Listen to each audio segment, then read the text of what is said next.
hatid mo kaya namin. Sa ngalan ng Ama at ng Anak at ng Espiritu Santo, Amen. ang pagpapala ng ating Panginoong Kristo, ang pag-ibig ng Diyos Ama, at ang pakikipagkaisa ng Espiritu Santo, naway sumainiyong lahat. At sumaiyo rin. Mga kapatid, aminin natin ang ating mga kasalanan upang tayo'y maging marapat gumanap sa banal na pagdiriwang. Tayo pong lahat, inaamin ko sa makapangyarihang Diyos At sa inyo, mga kapatid, na lubha akong nagkasala sa isip, sa salita at sa gawa, at sa aking pagkukulang. Kaya isinasamo ko sa mahal na Biring Maria, sa lahat ng mga anghel at mga banal, at sa inyo, mga kapatid, na ako'y ipanalangin sa Panginoong ating Diyos. Kaawaan tayo ng makapangyarihang Diyos, patawarin tayo sa ating mga kasalanan, at patnubayan tayo sa buhay na walang hanggan. Amen. Panginoon, kaawaan mo kami. Panginoon, kaawaan mo kami. Kristo, kaawaan mo kami. Kristo, kaawaan mo kami. Panginoon, kaawaan mo kami. Panginoon, kaawaan mo kami. Manalangin tayo. Ama naming makapangyarihan, niloob mong lumigaya ang buong mundo sa pagkabuhay ng iyong anak na Panginoon naming Hesukristo. Alang-alang kay Mariang Birheng Ina ng Diyos, ipagkaloob mong makamtan namin ang galak ng buhay na di matatapos. Iniluluhog namin ito sa pamamagitan ni Hesukristo, kasama ng Espiritu Santo, magpa sa walang hanggan. Amen. Magsiupo ang lahat.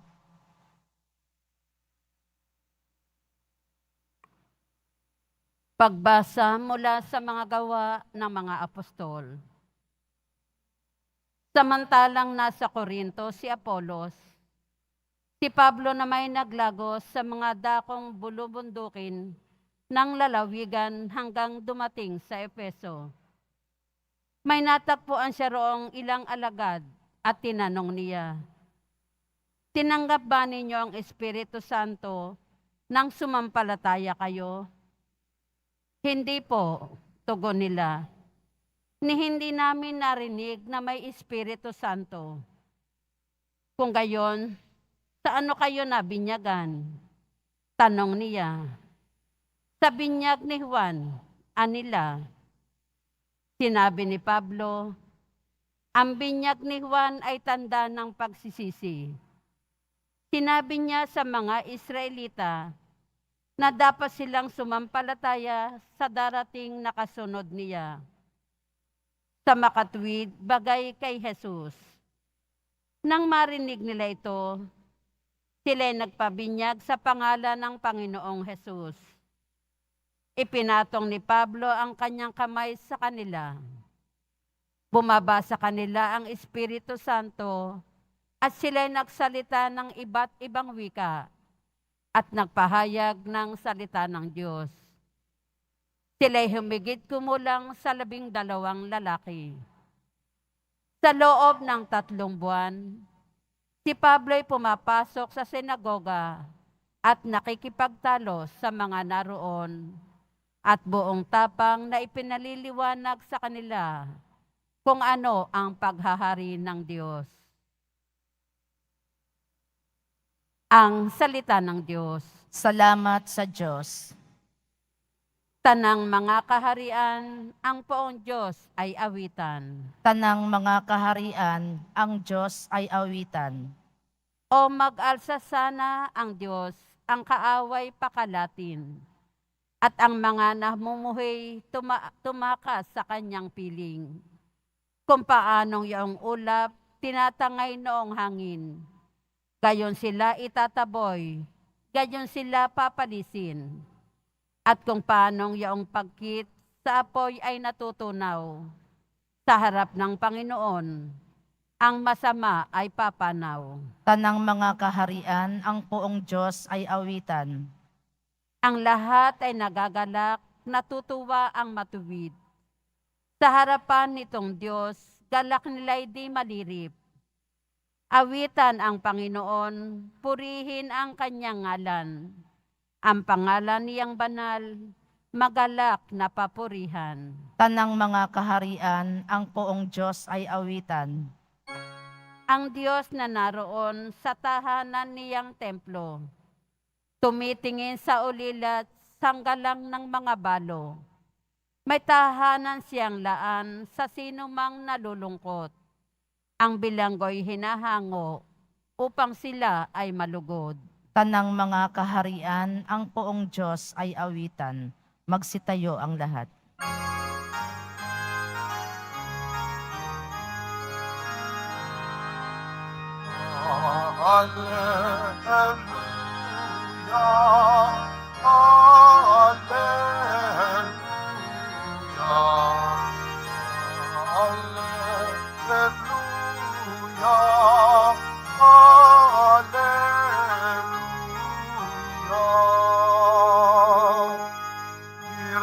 Maria mapalad,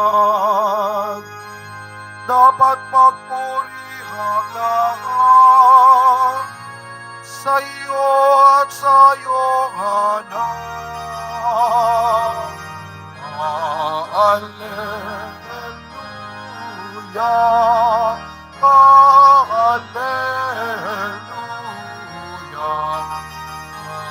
alleluia, alleluia.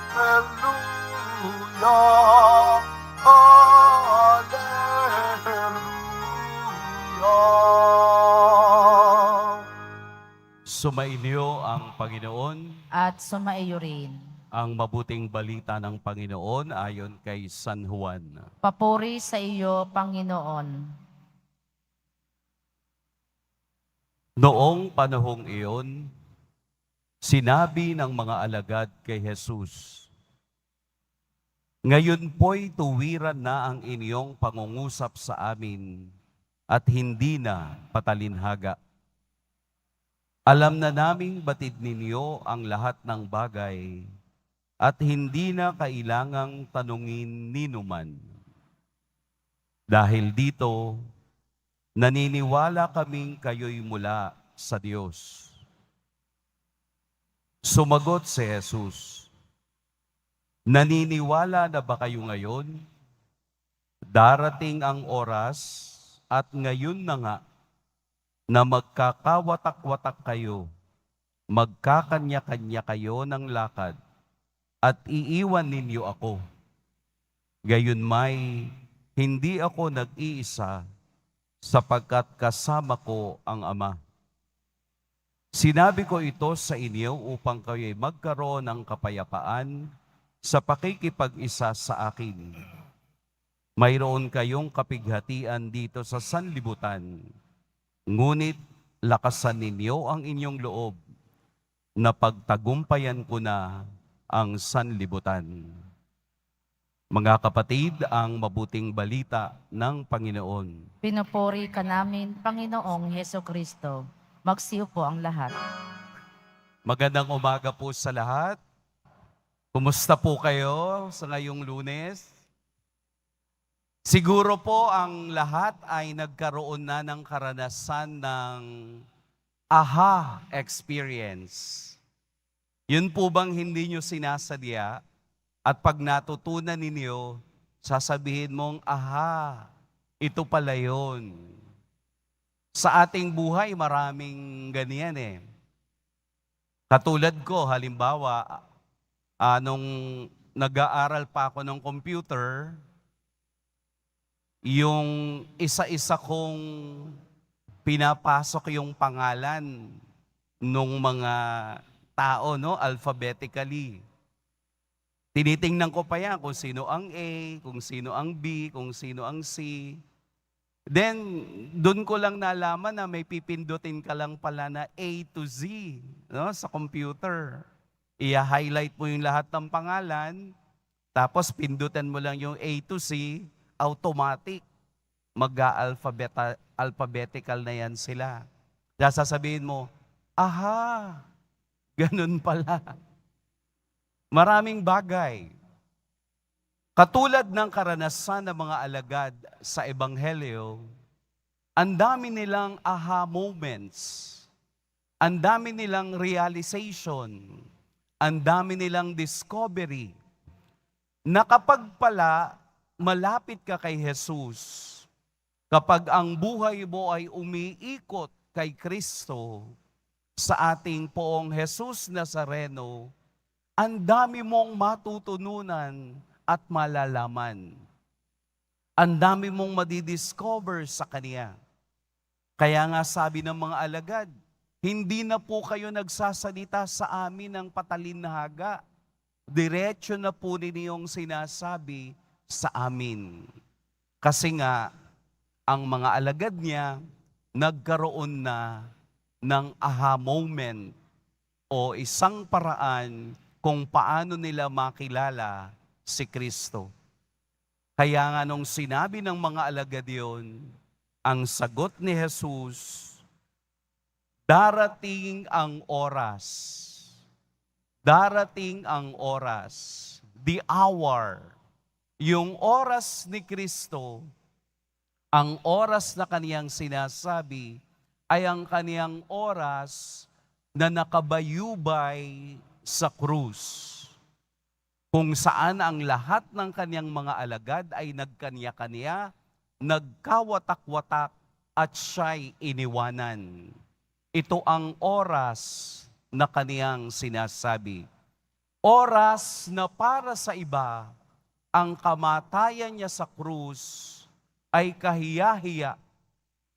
Pero dahil sa kaniyang pag-ibig at awa sa lahat, ang krus na ikinahihiya ng lahat ay ang naging sagisag ng ating kaligtasan at pagkabuhay. Dahil nga sa kaniyang kamatayan sa krus, sinabi niya sa dulo ng ating ebanghelyo, huwag kayong matakot na pagtagumpayan ko na ang sanlibutan.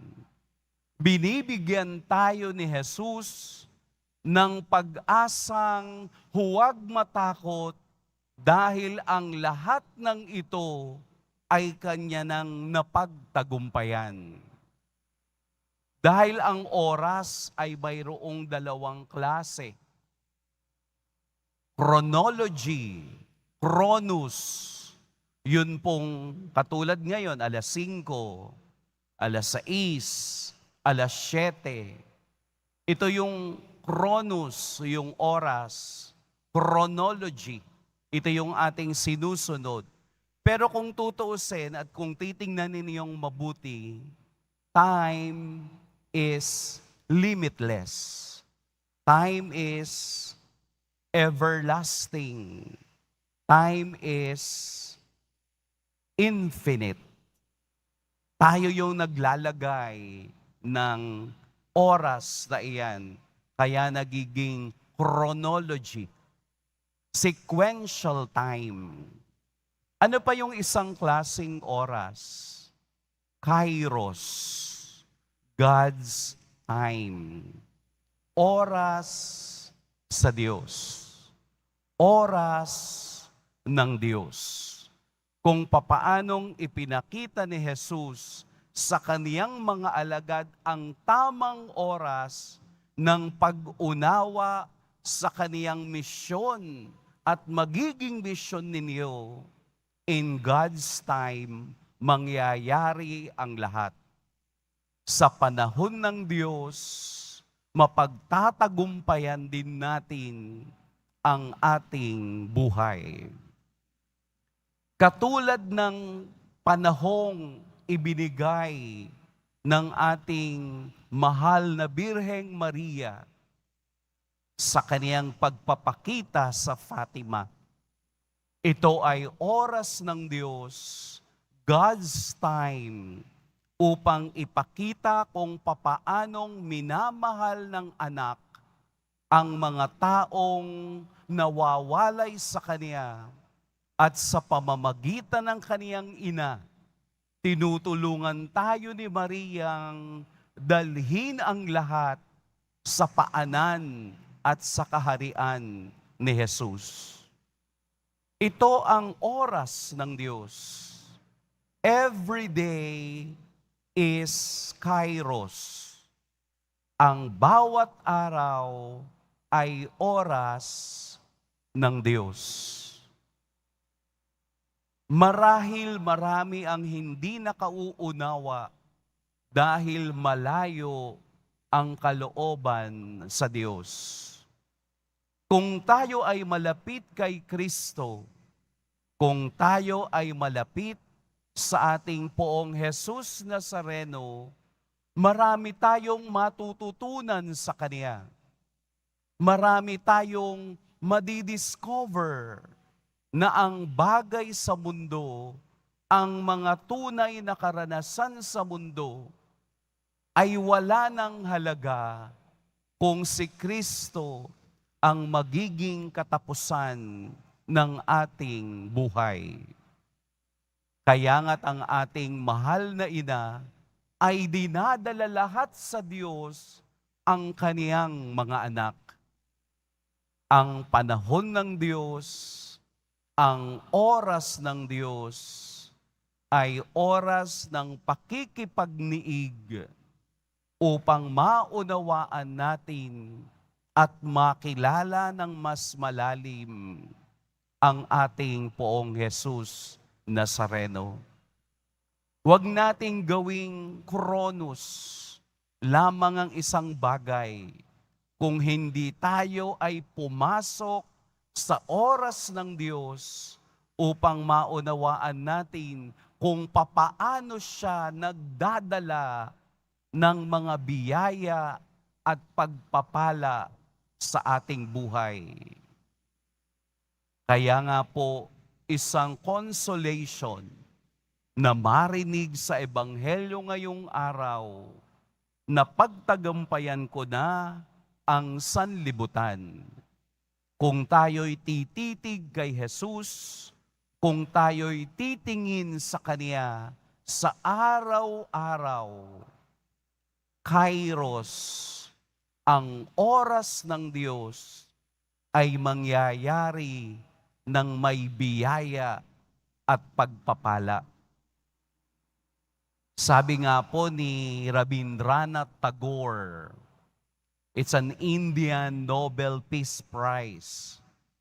Ang sabi niya, hindi ka lang tititig o tatayo sa dagat upang marating mo yung kabilang pangpang.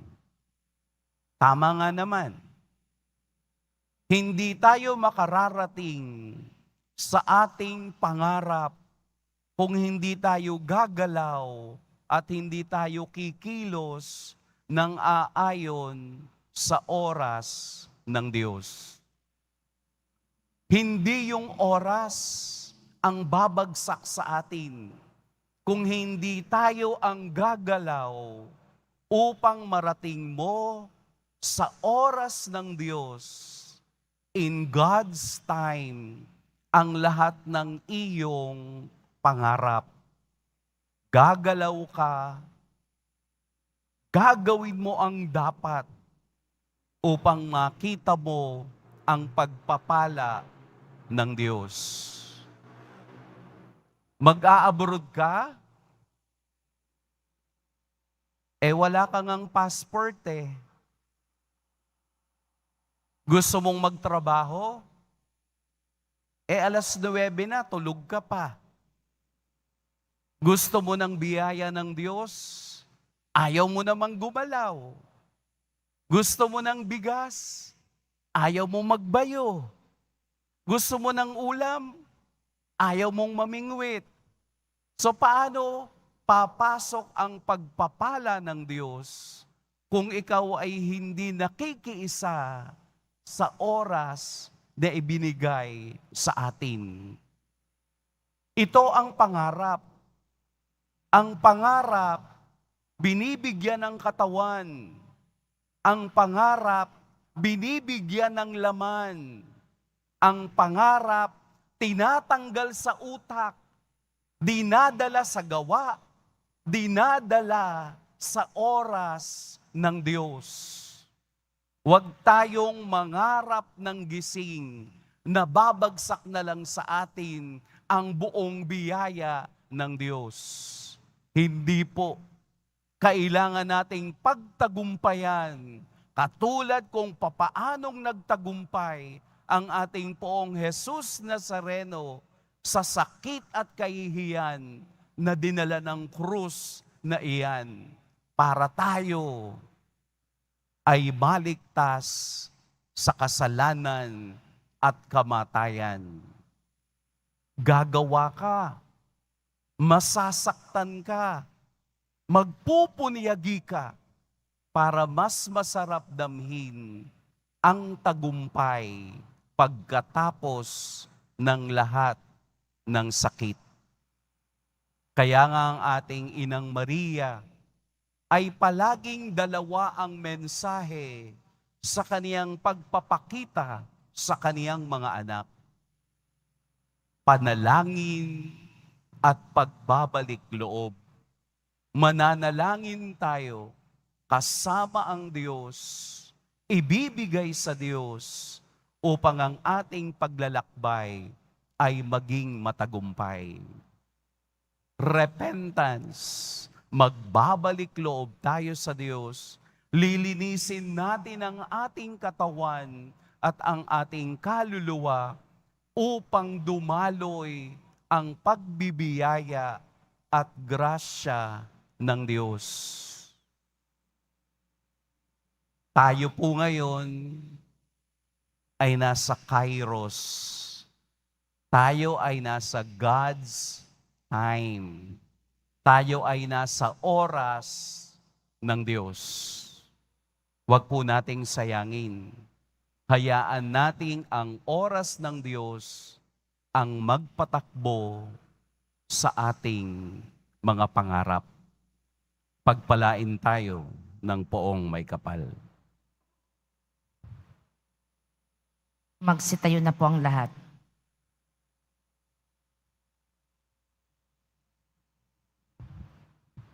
Minamahal na mga kapatid, inihandog sa atin ng Diyos ang kapayapaan ng pakikipagkasundo sa pamamagitan ni Jesus, ang anak ni Maria. Ipanalangin natin na manatili sa atin ang kapayapaan. Diyos ng kapayapaan, basbasan mo kami. Diyos ng kapayapaan, basbasan mo kami. Ang mga pinuno ng simbahan sa ilalim ng pagtatangkilik ng Birhen ng Fatima, naway higit na mailapit ang bayan ng Diyos kay Kristo at sa isa't isa. Manalangin tayo. Diyos ng kapayapaan, basbasan mo kami. Ang mga pinuno ng buong mundo, naway patnubayan ni Maria, ang Birhen ng Fatima, sa kanilang pagsisikap na magkaroon ng pangmatagalang kapayapaan ang mga bansa. Manalangin tayo. Diyos ng kapayapaan, basbasan mo kami. Ang mga Kristiyanong pamayanan, naway magsikap na makamit ang kapayapaan ni Kristo sa pamamagitan ng pagpapakita ng pagmamahal at malasakit sa isa't isa. Manalangin tayo. Diyos ng kapayapaan, basbasan mo kami. Ang mga nagdurusa sa mga espiritual o pisikal na kahinaan, naway kahabagan ni Maria. Manalangin tayo. Diyos ng kapayapaan, basbasan mo kami. Tayo naway lukuban ng kapangyarihan ng banal na Espiritu upang makita sa ating mundo ang handog na kapayapaan. Manalangin tayo. Diyos ng kapayapaan, basbasan mo kami. Sa patnubay ng ating mahal na ina, ang Birhen ng Fatima, naway gabayan tayong lahat para sa ating mga personal na intensyon, ang intensyon para sa ating buong pamilya, sa ating mga pangarap, sa ating mga trabaho, at sa kapayapaan ng bawat isa. Manalangin tayo. Diyos na kapayapaan, basbasan mo kami. Ama, nalalaman namin na nagmumula sa iyo ang lahat ng mabubuting bagay.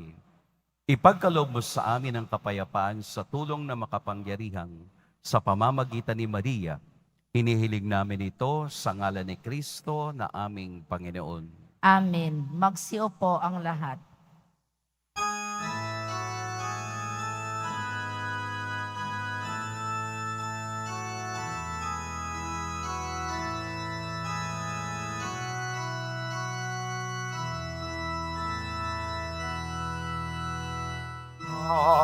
Tanggapin mo, O Panginoon, ang alay ng bayang nagdiriwang. Puhunan mong bigay ang alak at tinapay, handog ng pagkabuhay.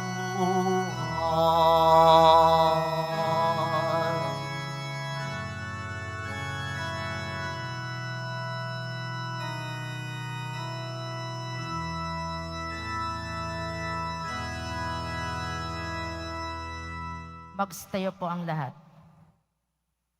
Manalangin kayo mga kapatid upang ang paghahain natin ay kalugdan ng Diyos amang makapangyarihan.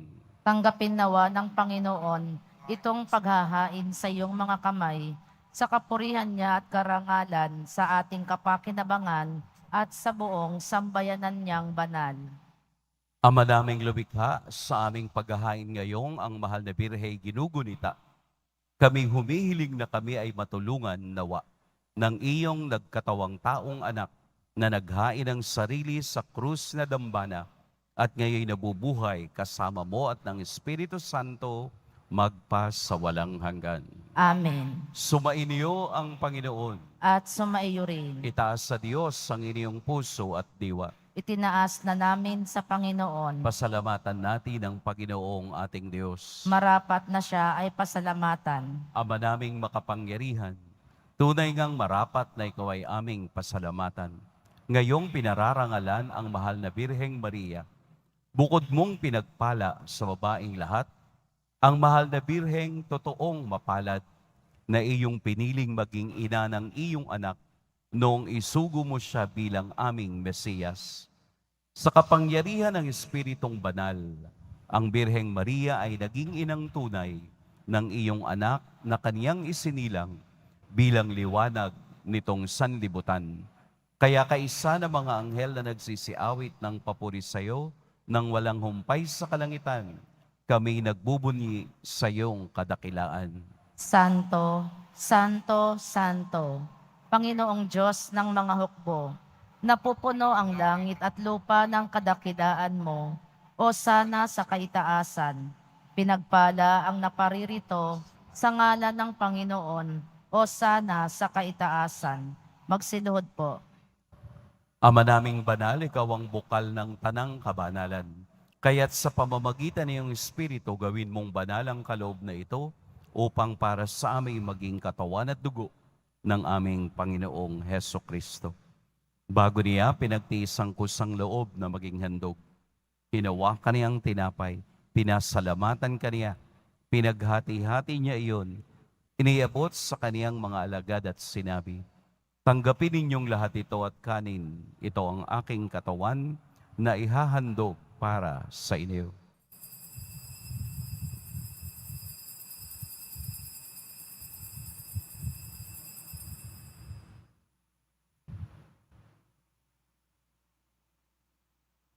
Gayun din naman, noong matapos ang hapunan, hinawa kaniyang kalis, muli kaniyang pinasalamatan, inabot niya ang kalis sa kaniyang mga alagad at sinabi, tanggapin ninyong lahat ito at inumin, ito ang kalis ng aking dugo, ng bago at walang hanggang tipan, ang aking dugo na ibubuhos para sa inyo at para sa lahat, sa ikapagpapatawad ng mga kasalanan.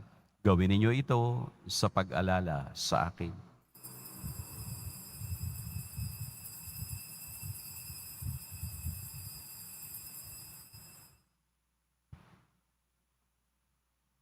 Magsitayo na po ang lahat.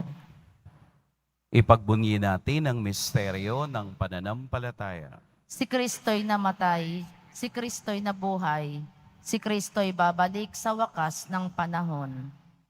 Ama, Ginagawa namin ngayon ang pag-alala sa pagkamatay at muling pagkabuhay ng iyong anak. Kaya't iniaalay namin sa iyo ang tinapay na nagbibigay buhay at ang kalis na nagkakaloob ng kaligtasan. Kami nagpapasalamat dahil kami iyong minarapat na tumayo sa harap mo para maglingkod sa iyo. Isinasamo namin kaming magsasalo-salo sa katawan at dugo ni Kristo ay mabuklod sa pagkakaisa sa pamamagitan ng Espiritu Santo. Ama, lingapin mo ang iyong simbahang laganap sa buong daigdig. Puspusin mo kami sa pag-ibig, kaisa ni Francisco na aming Papa, at ni Jose na aming Obispo at ng Tanang Kaparian. Alalahanin mo rin ang mga kapatid naming nahimlay, nang may pag-asang sila'y muling mabubuhay, gayon din ang lahat ng mga pumanaw.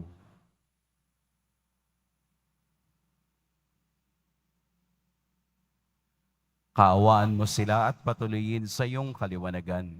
Kaawaan mo at pagindapating kaming lahat na makasalo sa iyong buhay na walang wakas. Kaisa ng mahal na Birheng Maria na ina ng Diyos, ng kabiyak ng puso niyang si San Jose, kaisa ng mga apostol ni San Juan Bautista, at ng lahat ng mga banal na namuhay dito sa daigdig ng kalugod-lugod sa iyo, maipagdiwang nawa namin ang pagpupuri sa ikararangal mo sa pamamagitan ng iyong anak na aming Panginoong Heso Kristo. Sa pamamagitan ni Kristo, kasama niya at sa Kaniya, ang lahat ng parangal at papuri sa iyo, Diyos, Amang makapangyarihan, kasama ng Espiritu Santo, magpa sa walang hanggan. Amen, amen, amen. Amen, amen. Amen, amen. Sa tagubilin ng nakagagaling na utos at sa turo ni Jesus na Panginoon natin at Diyos, ipahayag natin ng lakas loob. Ama namin, Sumasalangit ka, sambahin ang ngalan mo, mapasa amin ang kaharian mo, sundin ang loob mo dito sa lupa para nang sa langit. Bigyan mo kami ngayon ng aming kakanin sa araw-araw at patawarin mo kami sa aming mga sala para ng pagpapatawad namin sa nagkakasala sa amin. At huwag mo kaming ipahintulot sa tukso at iadya mo kami sa lahat ng masama. hinihiling namin kami iadya sa lahat ng masama. Pagkalooban ng kapayapaan araw-araw, iligtas sa kasalanan at ilayo sa lahat ng kapahamakan. Samantalang aming pinananabikan ang dakilang araw ng pagpapahayag ng tagapagligtas naming si Heso Kristo. Sapagkat iyo ang kaharian at ang kapangyarihan at ang kapurihan magpakailanman. Amen. Panginoong Heso Kristo, sinabi mo sa iyong mga apostol, kapayapaan ang iniiwan ko sa inyo, ang aking kapayapaan ang ibinibigay ko sa inyo. Tunghayan mo ang aming pananampalataya at huwag ang aming pagkakasala. Pagkalooban mo kami ng kapayapaan at pagkakaisa ayon sa iyong kalooban, kasama ng Espiritu Santo, magpa sa walang hanggan. Amen. Ang kapayapaan ng Panginoon naway laging sumainiyong lahat. At sumaiyo rin. Magbigayan kayo ng kapayapaan sa isa't isa.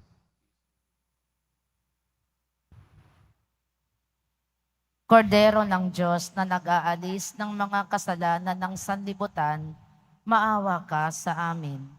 Kordero ng Diyos na nag-aalis ng mga kasalanan ng sanlibutan, maawa ka sa amin. Kordero ng Diyos na nag-aalis ng mga kasalanan ng sanlibutan, ipagkaloob mo sa amin ang kapayapaan. Magsiluhod po. Narito si Jesus ang dakilang oras ng ating buhay. Ito ang kordero ng Diyos. Ito ang nag-aalis sa mga kasalanan ng sanlibutan. Mapapalad ang inaanyayahan sa kaniyang piging. Panginoon, hindi ako karapat-dapat na magpatuloy sa iyo, ngunit sa isang salita mo lamang ay gagaling na ako.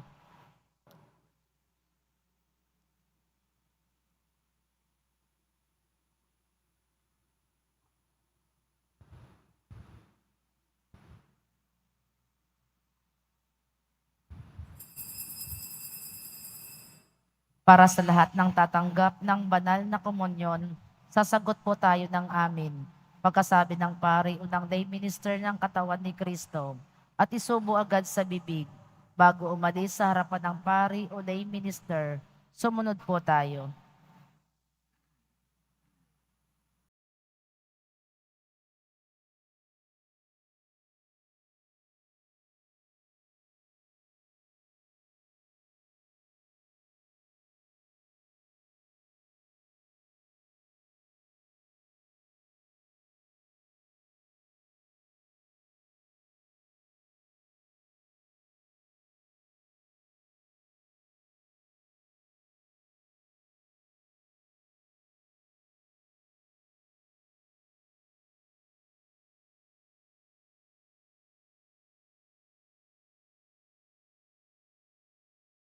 Langin tayo. Ama naming mapagmahal, pagtibayin mo ang aming kalooban, ang aming pinagsaluhang pananda ng pananampalatayang tunay, ang pinaninindigan naming Diyos na totoo at taong totoo, na ipinagdalang tao ni Maria sa kaniyang sinapupunan, ay siya nawang magpaging dapat na kami sumapit sa kaligayahan ng walang maliw na buhay, sa bisa ng kaniyang nagliligtas na pakikinabang. Sa pamamagitan niya, kasama ng Espiritu Santo, magpa sa walang hanggan. Amen. Sumainyo ang Panginoon. At sumaiyo rin. Yubuko kayo para sa pagbabasbas. Mahal na poong Jesus Nazareno, inihayag mo sa pamamagitan ng krus ang walang maliw na pag-ibig ng Diyos sa sangkatauhan. Pakinggan mo po ang kahilingan ng iyong angkan na nagsusumamo sa iyo. Makamtanawa nila ang iyong katugunan at tanggapin ang kasagutan na may utang na loob na tinatanaw. Basbasan din po ninyo ang mga daladala nilang mga imahen at dasalan. Sa pamamagitan ng bendisyon na ito, naway maalala nila ang mga pangako nila noon sa biniyag, na ikaw ang kanilang iibigin at paglilingkuran bilang Panginoon, magpa sa walang hanggan. Amen. At pagpalain kayo ng makapangyarihan at mapagmahal na Diyos, ang Ama at Anak at Espiritu Santo. Amen. Tapos na ang ating pagdiriwang, humayo kayong taglayang kapayapaan ng poong Jesus Nazareno. Salamat sa Diyos.